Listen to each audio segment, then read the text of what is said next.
कर्नाटक विधानसभा चुनाव की घोषणा हो चुका है और आपको बता दें कि 10 तारीख को मतदान होगा और 13 तारीख को उसका रिजल्ट आएगा।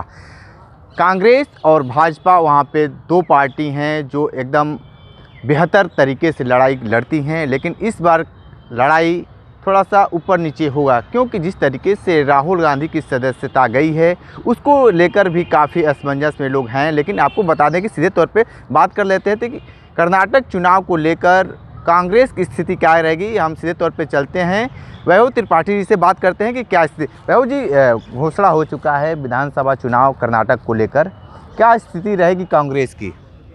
देखिए जी, 13 मई भाजपा गई, जो 40% की पे सीएम सरकार है, पे टू सीएम, मतलब मुख्यमंत्री को 40% देने का जो वहाँ भ्रष्टाचार का एक नया पैमाना है। पे सीएम, पेटीएम नहीं, पे सीएम, डायरेक्ट सीएम को भुगतान कीजिए तब काम होगा। इसके लिए पिछले साल अगस्त में पूरे प्रदेश भर में जो कॉन्ट्रैक्टर्स थे उन्होंने प्रोटेस्ट किया था और उन्होंने आरोप लगाया था, ये कांग्रेस का आरोप नहीं है, उन कॉन्ट्रैक्टर्स ने आरोप लगाया था कि यहाँ मुख्यमंत्री को 40% देना पड़ता है। तो जो 40% की सरकार है वो इस बार जाएगी।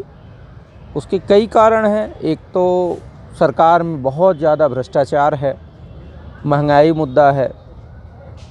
एक और बड़ी बात ये है कि 2018 के चुनाव में 1% का अंतर था मत प्रतिशत में, और बीजेपी को 104 सीटें मिली थी और कांग्रेस को 80 मिली थी। तो लोगों के मन में ये था कि अरे ये तो कैसे हो गया कि नहीं, वोट परसेंट ज़्यादा हो रहा है और सीटें इनकी ज़्यादा है। उसके अलावा एक बात ये है कि जो 2019 में वहाँ पे गैर लोकतांत्रिक तरीके से एक तरीके से सत्ता को हथिया लिया गया, कब्जा जमा लिया गया, तोड़ फोड़ खरीद फरोख्त हुई, करोड़ों की बात चली कि नहीं इतने इतने करोड़ दिए गए, और उस चुनी हुई सरकार को जो मैंडेट था जिसके हिसाब से एक सरकार चल रही थी उसको केंद्रीय सत्ता, केंद्रीय एजेंसियों के प्रभाव, धन बल के आधार पर उसको तोड़ा गया। और जनता में इस बात को लेके काफ़ी रोष है, और तो जनता ये चाहती है कि इस बार एक डिसाइसिव मैंडेट देंगे। और मैं ये कहता हूँ कि इस बार 13 मई 2023 को जब रिजल्ट आएंगे तो आप देखेंगे कि कांग्रेस 2/3 बहुमत से वहाँ सरकार बनाएगी। ये बातें हैं। और जैसा कि स्थिति ये हो रही है कि कर्नाटक में भाजपा के भ्रष्टाचार और बंदर बांट का ही नतीजा था कि इनको मुख्यमंत्री तक बदलना पड़ जाता है। अगर ये अच्छा काम करते तो इनको कहना था कि नहीं हमारा अच्छा काम है, काम के बल पे। अच्छा, एक चीज़ बताइए कि जो आप कह रहे हैं कि कांग्रेस की सरकार आएगी, क्या बीजेपी को वहाँ पे हिंदू कार्ड जो खेलने का तरीका इस समय जो चल रहा है वो हिंदू कार्ड चल पाएगा कि नहीं वहाँ पे? देखिए, ऐसा है, हिंदू मुस्लिम बीजेपी, यही तो मैं कह रहा था कि अगर भारतीय जनता पार्टी की जो सरकार है, बल्कि ये डबल इंजन कहते हैं, केंद्र में भी सरकार है, कर्नाटक में भी सरकार है, अगर इन्होंने काम किया होता तो इनको फिर हिंदू मुस्लिम करने की आवश्यकता क्या पड़ती। दूसरी चीज़, जो साउथ के स्टेट्स हैं वो बहुत इस बात को लेके अवेयर होते हैं कि डेवलपमेंट हुआ कि नहीं हुआ। वहाँ जाति और इस पे थोड़ा सा कम लोग जाते हैं। वही यूपी में है, यहाँ जल्दी जाति की बात होने लग जाती है, लेकिन वहाँ इन लोगों के भ्रष्टाचार के कारण लोग खिन्न हैं। एक ताज़ा रिपोर्ट आई है जिसमें डेवलपमेंट और बाकी मानदंडों पे जो टॉप 5 के स्टेट्स हैं उसमें ज़्यादातर दक्षिण भारत के स्टेट हैं, उसमें बीजेपी के भ्रष्टाचार के कारण और डेवलपमेंट नहीं हुआ, ये भी कारण है। उसमें टॉप 5 में कर्नाटक नहीं है। मतलब क्या है कि जहाँ भी बीजेपी की सरकारें होती हैं वहाँ ऊल जलूल के मुद्दे ज़्यादा हावी होते हैं। वहाँ विकास करने की बजाय वो हिंदू मुस्लिम करेंगे, बुर्का की बात करेंगे, हिजाब की बात करेंगे, इन सब बातों पे ये ज़्यादा उलझाते हैं पब्लिक को।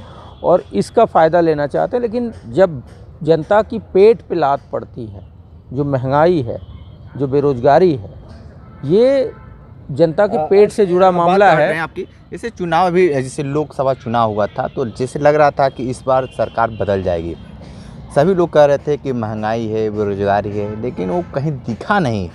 नहीं, ऐसा मैं ऐसा नहीं मानता कि दिखा नहीं। देखिए, ऐसा है कि वोटों का जो बंटवारा है, जो भाजपा की केंद्र की सरकार है, कितने % वोट पाई है, उसको ऐसे नहीं देख लीजिए। 39% वोट इनको मिला है और इनके खिलाफ कितना % है वोट, 61%। तो मतलब देश में जो लोग त्रस्त हैं वो तो इनके खिलाफ हैं, लेकिन बात ये है कि चूंकि वोटों का बंटवारा हो जाता है तो ये उसमें फ़ायदा इनको मिल जाता है। ये एक प्रक्रिया है भाई, चुनावी राजनीति में इसको हम नहीं कह सकते कि नहीं बंटवारा ना हो, लेकिन ये बात है कि इस बार जनता एकजुट हो रही है इस भ्रष्टाचारी सरकार के खिलाफ।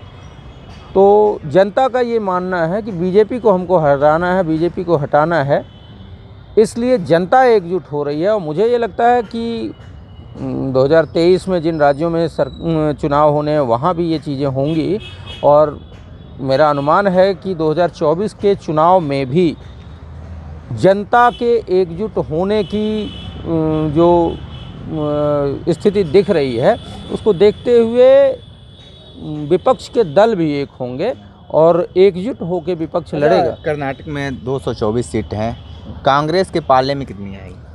देखिए, ऐसा है, मेरा तो ये मानना है कि 170 सीटें कम से कम बीजेपी कांग्रेस को मिलेगी। 170 पार ही हमको मिलेगा। भाजपा की हार और हम 170 के पार। अच्छा, ठीक है भैया, अब तो समय बताएगा, अब 13 मई को ही पता चल पाएगा कि कौन सत्ता पे काबिज होता है। देखना दिलचस्प होगा। हमारे साथ बने रहिए न्यूज़ बकेट के साथ। हमें दीजिए इजाजत, नमस्कार।